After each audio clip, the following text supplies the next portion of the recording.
Chapter 11. And it came to pass, when Jabin king of Hazor had heard those things, that he sent to Jobab king of Madon, and to the king of Shimron, and to the king of Achsaph, and to the kings that were on the north of the mountains, and of the plain south of Chinneroth, and in the valley, and in the borders of Dor on the west, and to the Canaanite on the east and on the west, and to the Amorite, and the Hittite, and the Perizzite, and the Jebusite in the mountains, and to the Hivite under Hermon in the land of Mizpah.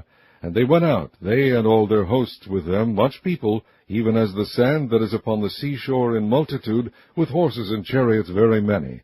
And when all these kings were met together, they came and pitched together at the waters of Merom, to fight against Israel. And the Lord said unto Joshua, Be not afraid because of them, for tomorrow about this time will I deliver them up all slain before Israel. Thou shalt hock their horses, and burn their chariots with fire.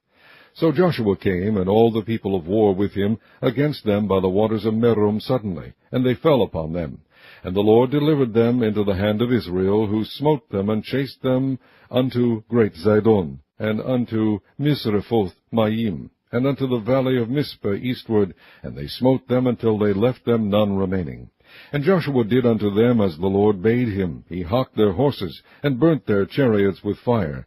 And Joshua at that time turned back, and took Hazor, and smote the king thereof with the sword. For Hazor beforetime was the head of all those kingdoms. And they smote all the souls that were therein with the edge of the sword, utterly destroying them. There was not any left to breathe, and he burnt Hazor with fire. And all the cities of those kings, and all the kings of them did Joshua take, and smote them with the edge of the sword, and he utterly destroyed them, as Moses the servant of the Lord commanded. But as for the cities that stood still in their strength, Israel burned none of them, save Hazor only, that did Joshua burn. And all the spoil of these cities, and the cattle, the children of Israel took for a prey unto themselves, but every man they smote with the edge of the sword, until they had destroyed them, neither left they any to breathe. As the Lord commanded Moses his servant, so did Moses command Joshua, and so did Joshua. He left nothing undone of all that the Lord commanded Moses.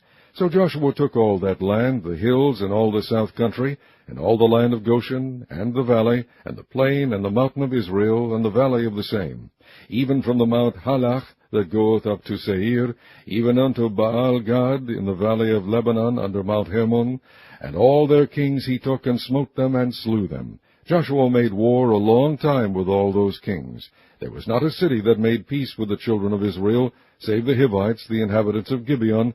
All other they took in battle. For it was of the Lord to harden their hearts, that they should come against Israel in battle, that he might destroy them utterly, and that they might have no favor, but that he might destroy them as the Lord commanded Moses.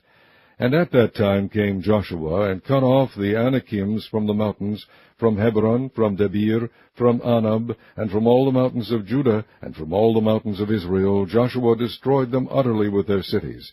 There was none of the Anakims left in the land of the children of Israel, only in Gaza, in Gath, and in Ashdod there remained. So Joshua took the whole land, according to all that the Lord said unto Moses, and Joshua gave it for an inheritance unto Israel according to their divisions by their tribes, and the land rested from war.